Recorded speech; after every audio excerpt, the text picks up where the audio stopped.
अस्सलाम वालेकुम friends, welcome back to top smarties. Drama serial में तेरा, जिसमें शाहीन साहिबा तो अपने बेटे का कोई काम नहीं कर रही। वो घर आता है तो खाने को भी नहीं देती, ना ही पहनने के लिए कपड़े प्रेस करती है। तो ऐसे में फराज ने सोचा क्यों ना मेहरू को ही वापस लाया जाए। बगैर तनहा के उसे मुलाजमा जो मिल गई, इसीलिए वो माफी मांगने को भी तैयार है, क्योंकि मेहरू को यहाँ पर लाकर वो जो हाल करने वाला है ना, वो तो मेहरू की आने वाली नस्लें भी याद रखेंगी। है यहाँ पर वो माँ की बात मान जाता है और माफी मांगने के लिए तैयार है। दूसरी तरफ अब शमीम और हैदर आ चुके हैं नफीसा बेगम के यहाँ डेट फिक्स करने, क्योंकि शमीम और इंतजार नहीं करना चाहती। कशमाला भी हसन को खुशखबरी सुनाती है कि आज अम्मी अब्बू गए हैं डेट फिक्स करने, देखिए क्या डेट मिलती है।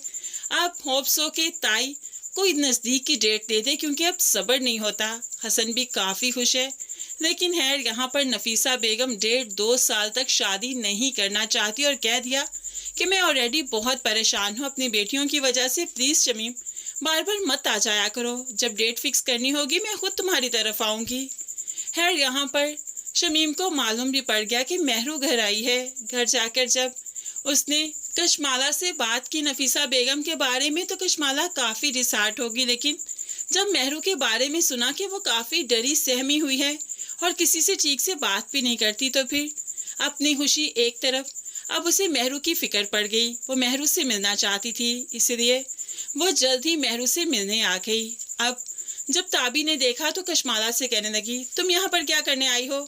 तुम्हें मालूम है ना 1.5-2 साल तक शादी नहीं हो सकती, तुम अब हसन का पीछा छोड़ क्यों नहीं देती? तो कशमाला भी गुस्से में कहने लगी, मेहरू से मिलने आई हूँ, हसन से मिलने नहीं आई मैं। ये कहते हुए वो सीधा मेहरू के पास आ गई। ताबी भी पीछे आई तो कशमाला आते ही मेहरू का फेस देखती है। मेहरू, ये क्या हुआ? ये निशान कैसा है? तो मेहरू अपने बालों से छुपाने लगी, नहीं कुछ नहीं, कुछ भी नहीं हुआ। तो कशमाला कह देती है, तो फिर कंसीलर से छुपा क्यों रखा है? ये निशान साफ दिखाई दे रहा है, जितना भी कंसीलर लगा लो तुम। ताबी भी पीछे भागते हुए आई, कशमाला तुम्हें हमारे मामलात में बोलने की जरूरत नहीं। मेहरू की जिंदगी में जो चल रहा है, जो नहीं, या हम लोग क्या कर रहे हैं, तुम लोगों को ज्यादा तांग झांग करने की जरूरत नहीं। कशमाला ताबी की बातों पर ज्यादा ध्यान नहीं देती, क्योंकि उसे फिक्र है तो मेहरू की है। इसी वक्त ताबी को मालूम पड़ा कि बाहर फराज और हाला आए हैं, तो वो जल्दी से बाहर चली गई और कशमाला यहाँ मेहरू के पास बैठी रही, उसे ही देखती रही। खैर यहाँ पर शाहीन साहिबा आई तो हसन भी मौजूद था। अब फराज हसन से माफ़ी मांगता है कि जो कुछ हुआ बहुत गलत हुआ, मैंने जो किया मैं शर्मिंदा हूँ, आइंदा ऐसा नहीं होगा, प्लीज़ मेहरू को बुलाओ, मैं उससे माफ़ी मांगना चाहता हूँ।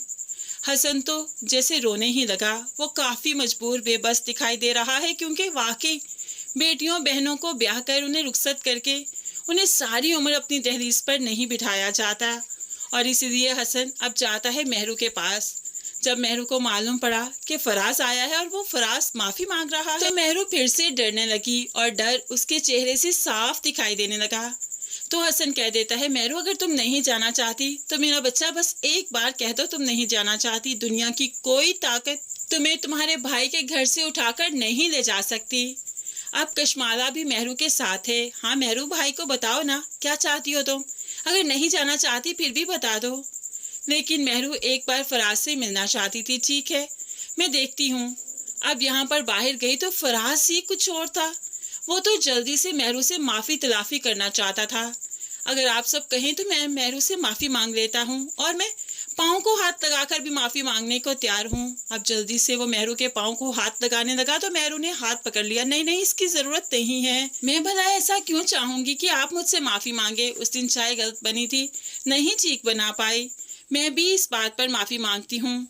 अब तो यहाँ पर सब ने मेहरू को फिर से रुखसत किया और मेहरू डरी सहमी फराज के पास आ गई। अब यहाँ पर आकर चाय बनाई तो फिर से फराज तो वही फराज निकला। चाय का कप हाथ में पकड़े मेहरू का हाथ ही जला दिया। इस चाय की वजह से तुम झगड़ कर गई थी ना, और मैंने सबके सामने तुमसे माफ़ी मांगी। शुक्र करो कि तुमने मुझे पाँव को हाथ नहीं लगाने दिया, वरना तुम्हारा वो हाल करता कि तुम्हारा भाई रहती दुनिया तक उसे याद करता। मेहरू के साथ फिर से वही सब कुछ हो रहा है, वही जुल्म, वही तशद्दुद, वही मारपीट और वही गाली गलौज। मेहरू क्या ही करे, बस डर सहम कर वहीं पर बैठी रही ताकि बाकी बहनों पर आंच ना आए, ताकि हसन का घर حسن کا گھر بھی آباد ہو سکے۔ مہرو کو لگتا ہے کہ اگر وہ اس گھر میں بیٹھی رہے گی تو پیچھے سے سب کچھ ٹھیک سے چلتا رہے گا، ورنہ مہرو کی وجہ سے سب کی زندگیاں متاثر ہو سکتی ہیں۔ بس اسی لیے یہ سوچ کر ہی وہ اپنے شوہر کا اور اپنی خالہ کا ہر ظلم سہنے کو تیار ہے۔